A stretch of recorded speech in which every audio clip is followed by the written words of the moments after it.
बच्चों का मैसेज आया था कि डेफिनेट इंटीग्रेशन का कुछ इम्पोर्टेंट ऑब्जेक्टिव बता दीजिए सर।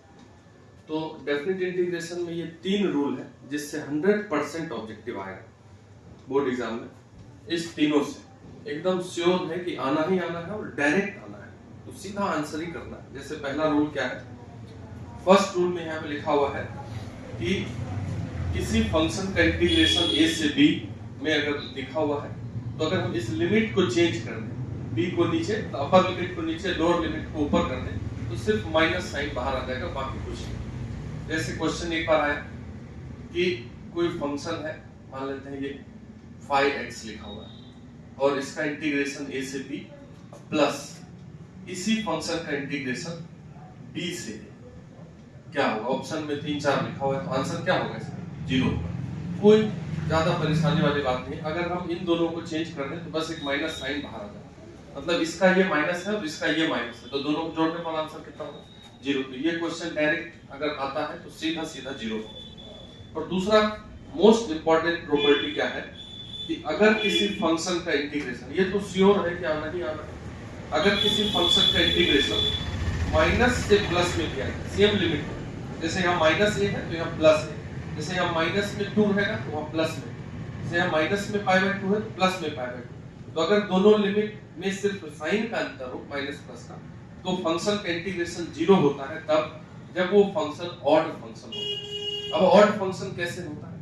तो ऑड कोई फंक्शन तब हो जाता है जब हम उस फंक्शन में x की जगह माइनस एक्स रखें और ये माइनस साइन बाहर माइनस fx हो, तब हम उसको ऑड फंक्शन बोलते हैं।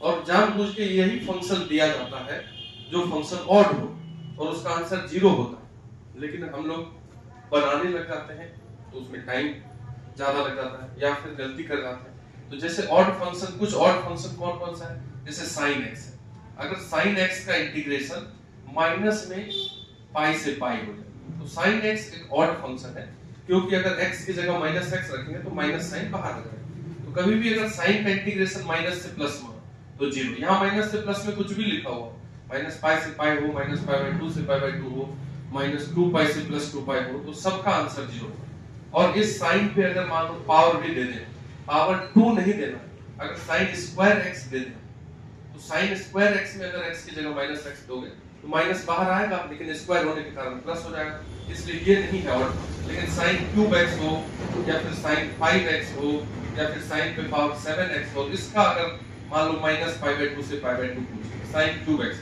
क्या हो जाएगा? आंसर 0 हो जाएगा। उसी प्रकार से tan x भी ऑड फंक्शन है, cos x नहीं है ऑड फंक्शन, क्योंकि उसमें माइनस x देने को माइनस नहीं बाहर आता। tan x का इंटीग्रेशन अगर पूछ लिया जाए माइनस पाई से प्लस पाई तो ये भी 0 होगा। 10 पे पावर 5x कर दें, 10 पे पावर 3x कर दें तो ये भी 0 होगा। मतलब इनमें से क्वेश्चन तुमको ऑब्जेक्टिव में 100% दिखेगा। sin x, cos x या फिर tan x या फिर जैसे x पे पावर क्यूब, ये भी एक ऑड फंक्शन है, क्योंकि माइनस रखने पर x की जगह माइनस का क्यूब तो माइनस है, वो माइनस बच जाएगा। तो इसका इंटीग्रेशन अगर मान लो -5 से +5 में किया जाए तो इसका भी आंसर क्या होगा? 0 होगा। तो x cube, sin x, tan x, sin पे पावर 3x, tan पे पावर 3x, ये सारे क्या फंक्शन है? ऑड फंक्शन है। तो इनका अगर इंटीग्रेशन पूछ ले माइनस और प्लस के बीच में तो आंसर 0 कर दे। तो ये दोनों तो एकदम। अब ये है लास्ट वाला रूल, इसको बोलते हैं किंग्स रूल। अब हम इसको हटा देते हैं, फिर इस पे आते हैं जो मोस्ट इंपॉर्टेंट है किसी भी एग्जाम के लिए। कोई भी एग्जाम हो इससे तो क्वेश्चन आता हो, कहीं भी प्रॉपर्टी अगर नहीं लगे, कुछ भी नहीं दिमाग में, तो यही रूल लगा देना, इसी से बन जाएगा। किंग्स रूल क्या बोलता है? इसको हम a + b - x रूल भी बोलते हैं।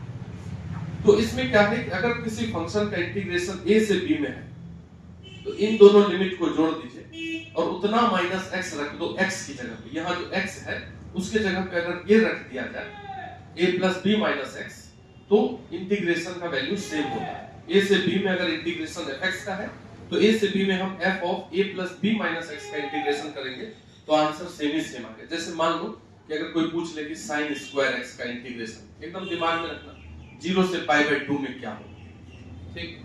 तो इसका जो आंसर होगा, ये सब्जेक्टिव में भी पूछा जा सकता है। तो जैसे 0 से पाई बाई 2 में, ये इसको तुम i मान, let i = this integral sin square x का इंटीग्रेशन 0 से, इसको हम इक्वेशन 1 मान लें।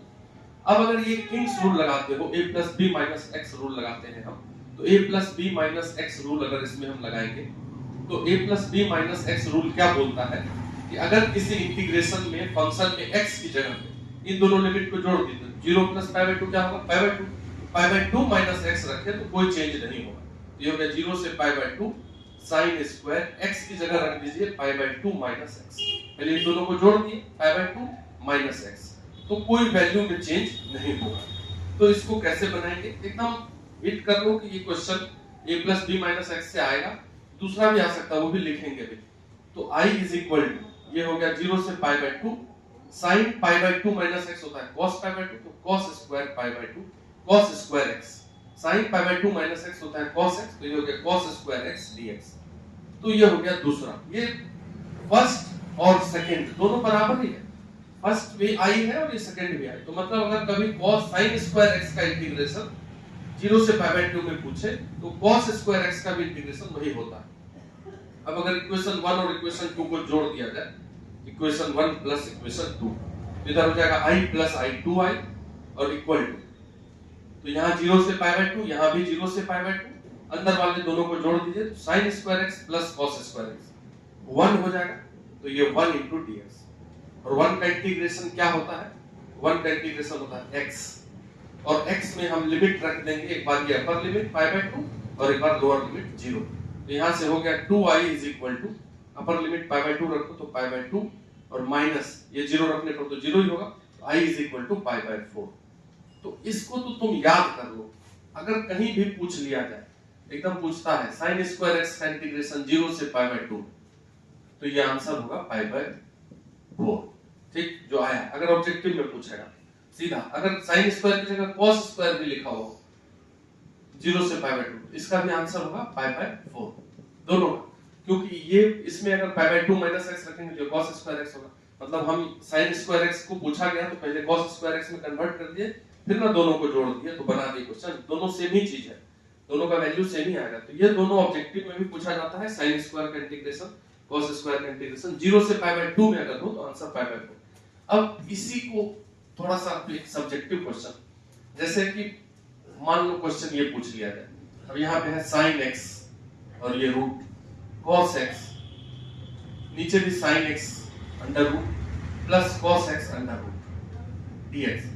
ये 5 नंबर में भी पूछा जा सकता है बिहार बोर्ड, ये पाई बाय 2, ठीक, और ऑब्जेक्टिव में भी पूछा जा सकता है। यहाँ पे एक चीज ध्यान रखना, यहाँ रूट है तो कुछ भी पावर देगा तो आंसर सेम होगा, जैसे sin पे पावर रूट है तो हाफ, यहाँ भी हाफ, यहाँ भी हाफ, अगर 3/2 भी रहेगा तो वही आंसर आएगा, अगर 5 पे पावर रहेगा तो वही भी आंसर आएगा। जैसे यहाँ sin क्यूब cos क्यूब, तीनों पे अगर सेम पावर रहा तो आंसर सेम ही है और आंसर वही होगा जो आएगा अभी। तो जैसे इसको सब्जेक्टिव के लिए बनाना है, इसको i मान लो और इसको मान लिए इक्वेशन 1। अब इसमें हम यही रूल लगाते हैं, king's rule, a plus B minus X, मतलब ये कि x की जगह पे दोनों लिमिट को जोड़ दीजिए, 0 से पाई बाय 2, 0 और पाई बाय 2 को जोड़ेंगे पाई by 2, pi by 2 minus x, ये तीनों x की जगह पे रख देना, फंक्शन में जहां जहां x, यहां नहीं रख देना dx, तो रख देने पर क्या होगा, वो i ही रह जाएगा, 0 से पाई बाय 2 मतलब नहीं चेंज होगा। यहाँ x की जगह पाई बाय 2 माइनस x रखिए, तो sin pi by 2 minus x, ये हो गया। फिर नीचे वाले में भी रखिए x की जगह पाई by 2 minus x, sin pi by 2 minus x, फिर cos pi by 2 minus x, सब जगह x की जगह रख दिया, तो उससे क्या हो गया, उससे हो गया ये 0 से पाई बाय 2, अब ये sin 90 माइनस x होता है cos x, तो ये हो गया cos x रूट में, मतलब ये वाला भी sin बदल गया cos x में, और ये जो cos pi by 2 minus x है ये बदल गया sin x।